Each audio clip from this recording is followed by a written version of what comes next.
subject is success, so people sometimes call me a motivational speaker. But I want you to know right up front, I'm not a motivational speaker. I couldn't pass the height requirement. And I couldn't motivate anybody. My employees actually call me a demotivational speaker.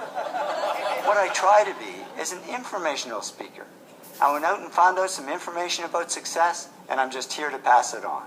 And my story started over 10 years ago on a plane. I was on my way to the TED conference in California, and in the seat next to me was a teenage girl, and she came from a really poor family, but she wanted to get somewhere in life. And as I tapped away on my computer, she kept asking me questions. Then out of the blue, she asked, "Are you successful?" I said, "No, I'm not successful. Terry Fox, my hero. Now there's a big success.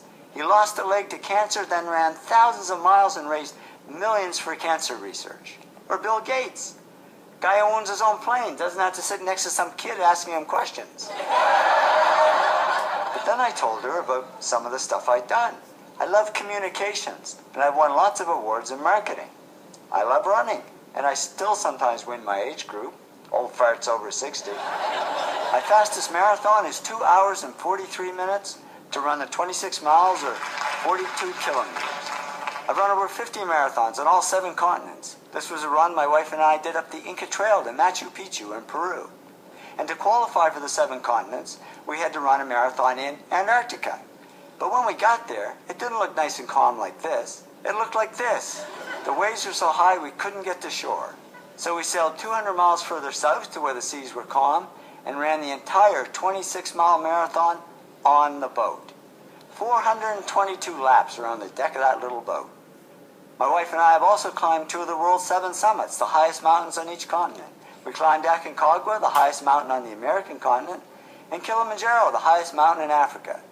Well, to be honest, I puked my way to the top of Kilimanjaro. I got altitude sickness. I got no sympathy from my wife. She passed me and did a lap around the top while I was still struggling up there. In spite of that, we're still together and have been for over 35 years. I'd say that's a success these days. So I said to the girl, "Well, you know, I guess I have had some success."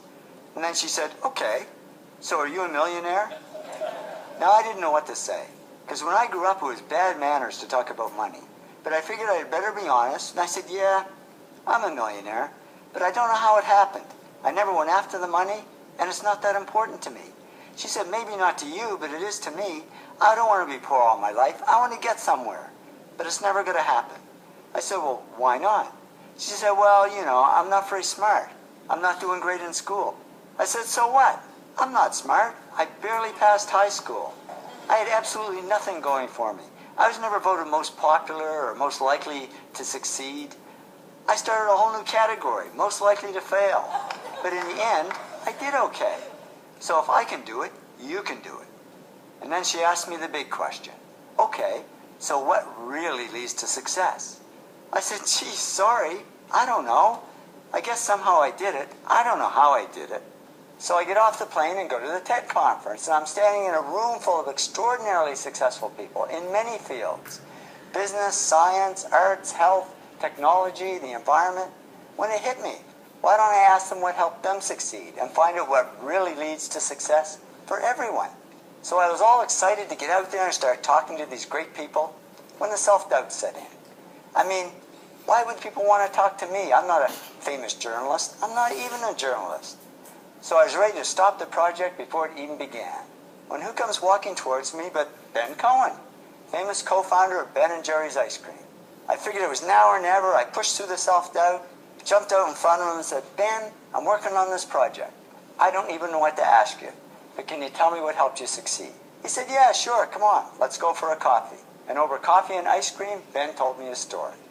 Now here we are over 10 years later, and I've interviewed over 500 successful people face-to-face and collected thousands of other success stories. I wanted to find the common factors for success in all fields. So I had to interview people in careers ranging from A to Z.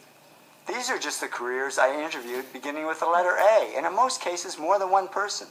I interviewed 6 successful accountants, 5 corporate auditors, 5 astronauts who had been into space, 4 actors who had won the Academy Award for Best Actor, 3 of the world's top astrophysicists, 6 of the world's leading architects, and oh yeah, 4 Nobel Prize winners.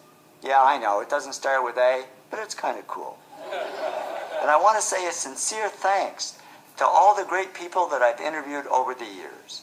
This really is their story. I'm just the messenger.